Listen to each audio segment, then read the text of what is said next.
Hi, I'm Laurie, and this is Leon, and we're going to read today to you from the Jacksonville Library in Jacksonville, Oregon. Thanks for joining us. We have some great books to share with you today. Can't wait to get started. This is a fun book that my grandson told me about. This book just ate my dog. Oh my goodness. The girl calls her dog, "Walkies, let's go." In England, when they say it's time for a walk to their dog, they call it walkies. Bella was taking her dog for a stroll across the page when something very odd happened.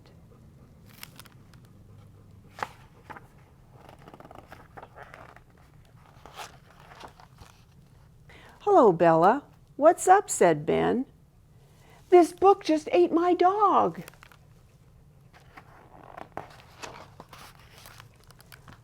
But Ben disappeared too. Oh dear.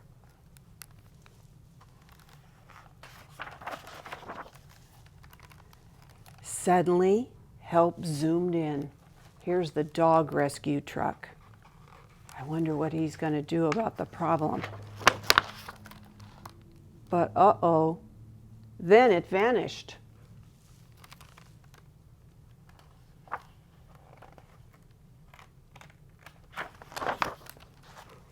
Things were getting a little ridiculous.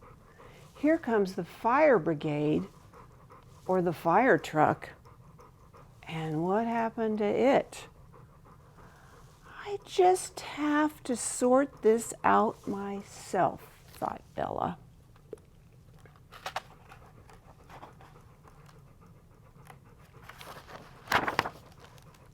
But, burp, I think the book is full. Sometime later, a note appeared. It read, "Dear Reader, it would be lovely if you would kindly help us. Please turn the book on its side and shake.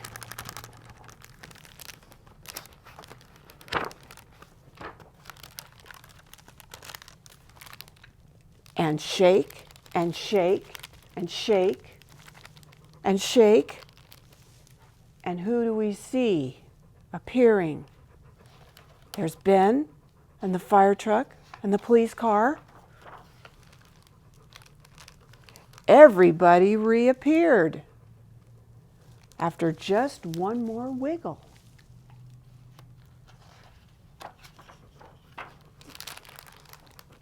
And things got back to normal. Well, almost.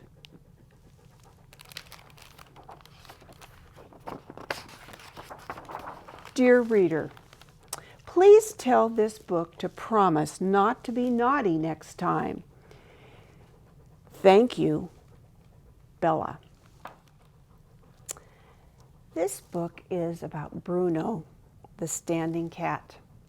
He is a special cat, just like you probably are. You're special in some way or maybe another, but he is special. Bruno the Standing Cat. One morning, just as Peter was about to butter his toast, he heard a mewing sound at the window. "The neighbor's cat must be hungry," he said to himself. But the meows soon changed into insistent cries. So Peter got up to see what was going on. Meow. Meow. When he opened the door, the meows stopped. Peter found a box with a name written on it, Bruno. So he decided to open it. Free at last, Bruno the cat rose up on his back legs. "Gee, Bruno, you're standing."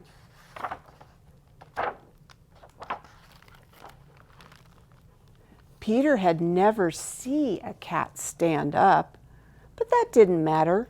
He had always wanted a cat. So Peter adopted Bruno. One day after school, Pam came over to Peter's house. "Hey, do you want to go play outside?" Pam tagged along when Peter and Bruno ran to the park.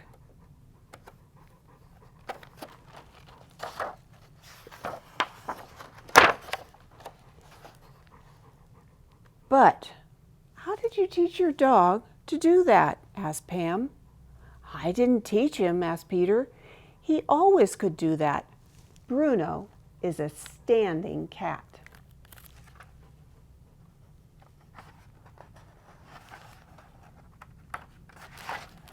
"Oh, wow.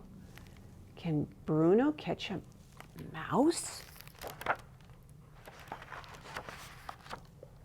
"No, but he loves to chase mice on his skateboard."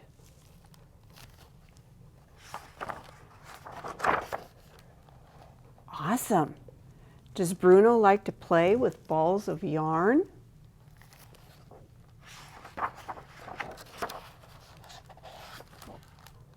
"No, but he loves to play house and serves me tea."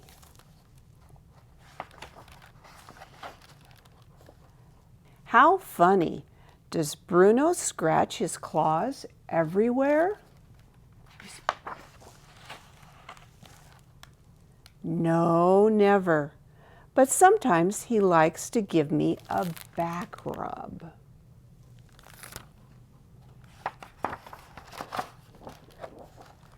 "Lucky you. Does Bruno eat regular cat food?"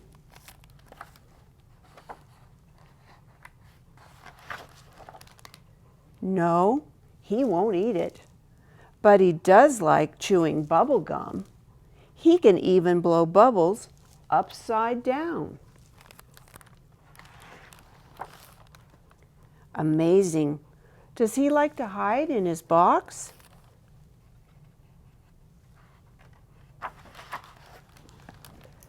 "No, not at all. But you should see him when he hears his favorite song. He dances."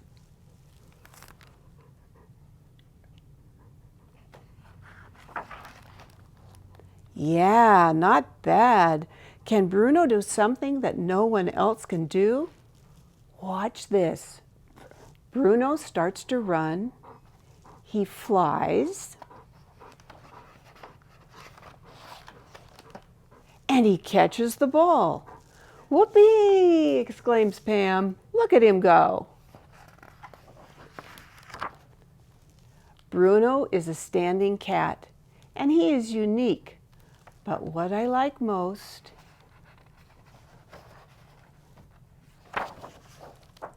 is that he is my friend. What a great friend, Bruno.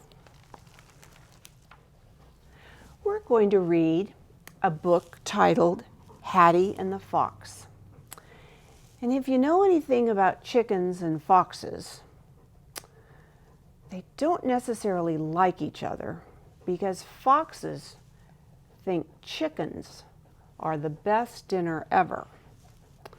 So we'll see what happens today in the barnyard with Hattie and the fox.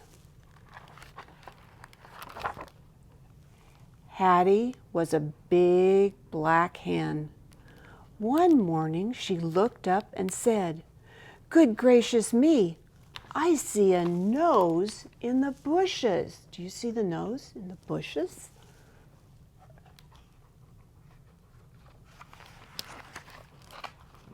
"Good grief," said the goose. "Well, well," said the pig.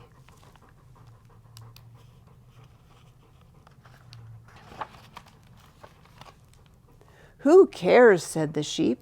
"So what?" said the horse. "What's next?" said the cow. And Hattie said, "Good gracious me, I can see a nose and two eyes in the bushes." See the nose and two eyes? Is that a fox, Leon? "Good grief," said the goose. "Well, well," said the pig. "Who cares?" said the sheep. "So what?" said the horse. "What's next?" said the cow. And Hattie said, "Goodness gracious me, I see a nose, two eyes, and two ears in the bushes." "Good grief," said the goose. "Well, well," said the pig. "Who cares?" said the sheep. "So what?" said the horse. "What's next?" said the cow. Everybody isn't paying much attention to Hattie and her warning cries. And Hattie said, "Good gracious me, I can see a nose, two eyes, two ears, and two legs in the bushes." There's that fox. "Good grief," said the goose. "Well, well," said the pig. "Who cares?" said the sheep. "So what?" said the horse. "What's next?" said the cow.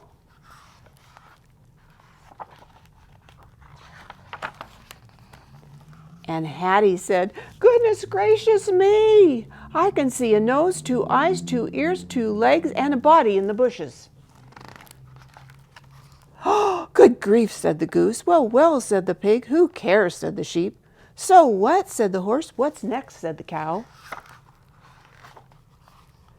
And Hattie said, "Goodness gracious me, I can see a nose, two eyes, two ears, a body, four legs, and a tail in the bushes. It's a fox! It's a fox!" And she flew very quickly into a nearby tree.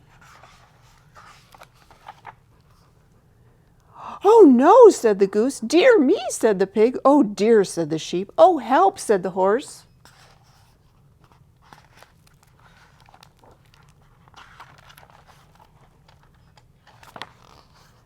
But the cow said, "Moo!" so loudly that the fox got frightened and ran away. And they were all so surprised that none of them had anything to say for a very long time. And there's Hattie laying in her nest, probably going to lay an egg. Gosh, what fun we've had today at the library. Thanks for joining us, and we'll hope to see you soon. Goodbye from Leon, and goodbye from Laurie. Bye-bye.